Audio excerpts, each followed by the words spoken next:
All right, Terry, of course, first year with the Texas Legends. We're coming up on a year. July 25th was when you were announced, both you and Coach Sears, with the Texas Legends. I mean, how quickly has this year gone for you, and how much have you learned over the last 365 days? Yeah, first of all, it's been an awesome experience. It's just been great to get to know the whole staff up there in Frisco and get to experience the fan base, which has just been unbelievable.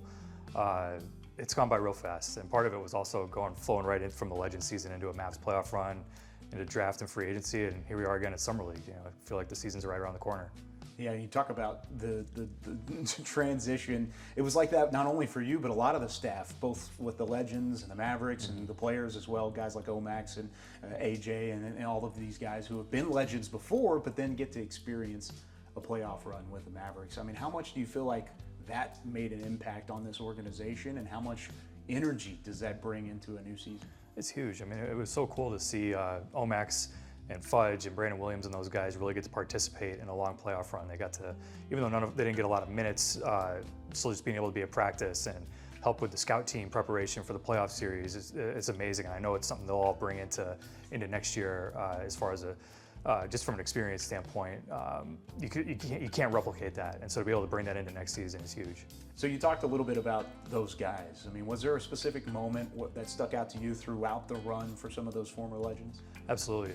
One that comes to mind is Jaden Hardy, who got inserted into the lineup and was fantastic. Stayed ready. He'd been ready all year. Coaches had faith in him, and he went in and capitalized and helped us win playoff games. And that's the most rewarding experience of seeing these guys develop and put all the work in over these years. So let's take a step back. 2023-24 for the Texas Legends. You're in year one. What were some of those challenges, and was it exactly what you expected taking the job as general manager, and what were some of the obstacles along the way? Yeah, just learn the different rules. There's so many nuances to roster construction, and that's where I was lucky to have guys like Jay Grinevich and Parker Lovett and the whole staff up there that really helped me hit the ground running and kind of show me the ropes when it comes to the team building aspects of the organization. And the more I did it, the more confident I got as far as just learning the ins and outs of how that goes. But there were definitely some challenges. How much did that help you piece together a Summer League roster that we're going to see here over the next couple weeks? Absolutely. You know, everything's got to be intentional. So with the Summer League team, these are all guys that we either believe can make the Legends or the Mavs or both, or develop into long-term contributors for either team. So every guy's here for a reason, and definitely with that in mind. So some of those guys that you mentioned, AJ, Omax, Brandon Williams, Warith Letitia, Alex Fudge, and then you've got TJ Clarks. 6 former Legends on this Summer League roster. What do you want to see from those guys going into Summer League?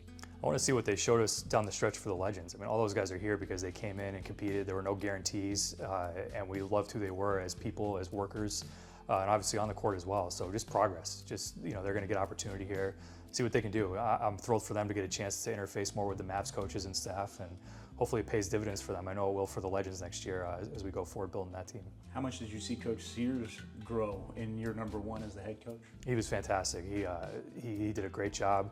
It was great to see him kind of find his coaching voice and get to lead. And I always knew he had those skills in him, but to get to see him do it throughout the course of the year, he did a great job managing both his staff and the players and navigating those same challenges throughout the year. And also to get to see him be a part of our playoff run too, supporting the Mavs coaches again, was awesome. He's been doing a great job. You talked about coaching voice there. How important is it to find that if you're a young head coach or even an assistant in a role like that with the Mavericks? How important is it for a guy like Jordan to find that voice? It's massive in order to build confidence. Like, there's a lot of young guys that are super smart and prepared and know X's and O's, but you have to learn how to communicate and get in front of a group of guys and convey a message and deal with the personality management. It's more than just knowing basketball, so to get to see him get those reps was fantastic. What do you see from the Summer League team? Is there an identity so far just within the practices and getting into game reps now, but where do you see this team going over the next few weeks? Man, if today was any indication, it's going to be great. The energy was fantastic. Doing some drills where the guys got to compete with each other. And most of these guys just came together today, so to see them support each other and cheer and get into it and a little healthy trash talk, it was great. And Coach Dudley and his guys are doing a great job as well, so we're really excited to see what they do in Vegas. How much do you feel like this Summer League team is going to influence how much the Texas Legends, or how the Texas Legends look going into 2024-25? A couple different ways. We're evaluating all these guys for that potential. Could they be on the Legends in some form or fashion? What could they bring to the table, both from a on the court and off the court standpoint in the community? we'll also be out in Vegas scouting the other summer league teams. So there's an opportunity there to pick up free agents that maybe even if they're not here with this group are performing well with the other team out there and get a chance to shine and show what they could do. We'll be ready to acquire those guys as well.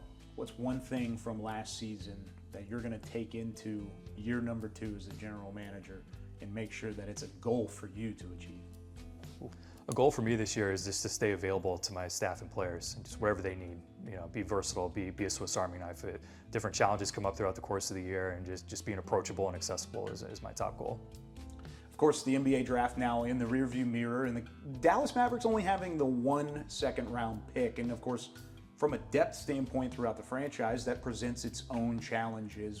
How important is it for the Legends to continue their developing and continue really a pipeline to the Dallas Mavericks like they have been? It's a critical part of what we're doing right now. The Mavericks are obviously a championship level team. We just saw what they could do going all the way to the finals, and we need to keep developing talent, keep that pipeline going to have the next man up mentality that while these guys are off competing for championships, the next guys are waiting in the wings ready to compete for the next opportunity. Some of those guys on the Summer League roster, one of them is Emmanuel Miller, of course a local product out of TCU. He had a phenomenal year in the Big 12. I mean, what do you expect out of him moving forward? We're huge fans of his. We've been on him for the last few years. Obviously, as you alluded to, a local guy coming out of TCU. We love his motor, his intensity, his character. Really enjoyed getting to know him throughout the draft process, and just really excited to see what he brings from a character and work ethic standpoint to our club. I talked to Omax Prosper a little bit earlier, first-round draft pick from 2023, and I asked him, what did you learn from the run to the NBA Finals, getting some actual playing time in the finals? And he said it's about fatigue, it's about a work ethic, and it's about making adjustments throughout a long series or even a long season like he did with the Texas Legends. How much have you seen him grow in his rookie season and now making the jump into year number 2 as well? He's grown a ton. His attitude was always fantastic when he was with the Legends. Was never disappointed to be there or felt like he got a demotion. Like, he was always so fired up to play, and that really carried over as you could see him getting better throughout the year, both with the Legends and then in practice with the Mavs, to where he served as a valuable contributor throughout our playoff run. And it is a huge summer for him. We're very excited to see what he can do in Vegas with his team to get a running start into next year for year 2 for him. What type of role do you feel like he can fill going into year 2 with the Mavs and or the Texas Legends? Definitely a 3-and-D athletic wing depth piece. As I just said, getting having guys that are ready to step up towards the end of the bench for the Mavs as we try to get back to the finals. It's huge to have depth pieces like that over a long season.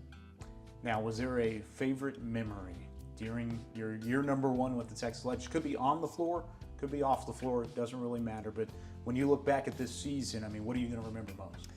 My favorite memory was the hospital event we did towards the end of the year, seeing our players interact with the kids there, and all the egos were checked at the door. They sat there and colored with them, played with them for hours, and to see what that meant to our fans and the kids that were going through hard times really put things in perspective and made me grateful to be a part of the Legends organization.